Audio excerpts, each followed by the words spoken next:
of the new Akatsuki was born on this day. Pretty much this entire freaking episode of Naruto was filler and recap. So with all honesty, if you already know the Naruto backstory, they just add a little bit extra here and there to make it sort of in canon, I guess.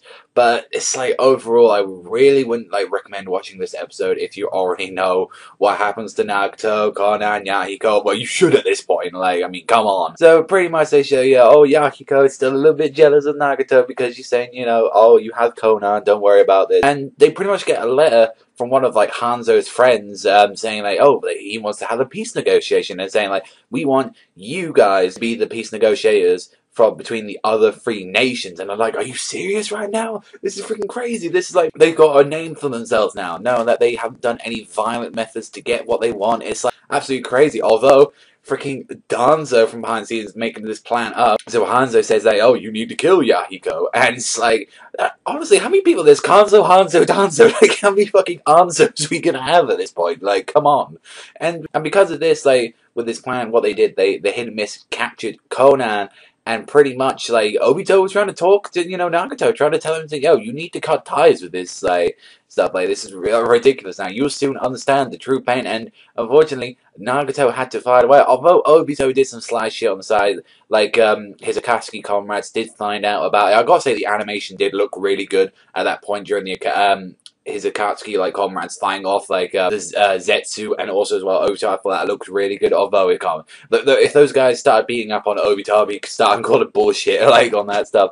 And like overall, like sure that he was desperate to get Nagato on his side because he said, we need to get Omazo, so I'll do any dirty method I have to get that Geto Mazo, that freaking 10-tailed husk on my side. And then pretty much when he finds out, like, we go there, we see like the whole situation happening again, with Nagato and Yahiko there saying, and Hanzo saying, you have to kill Yahiko there, and Yahiko just says, do it, and he just, even though Nagato was hesitating, he still put that dagger in her.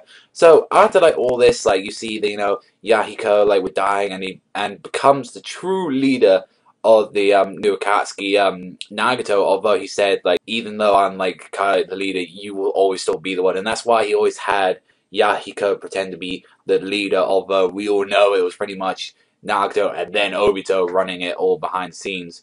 Like, overall, it was nice things on this recap, because I do like the Nagato flashback. I do like that thing about it, but it's like, come on, through a whole episode, and now we're going into filler. It's like, I'm a little bit, you know, disappointed with that. Not as disappointed as I was with the 2-episode special. I mean, that shit was just really bad. Overall, like, I enjoyed this one a lot more than last time, although it's still, like, stuff we've already seen or stuff I didn't really care about. So overall, I'll give this one a 5 this week. It was alright. But next, we're going to go into the Kakashi filler. I don't know how long it's going to be for. I think it's going to be for about 4 or 5 episodes. Let me know in the comment sections below if you do know what date they're coming out of. But other than that, that's pretty much the episode, guys. So let me know what you think in the comment sections down below. But that's all from me. I want to thank you very much for watching as always. And remember, I'll see you guys next time.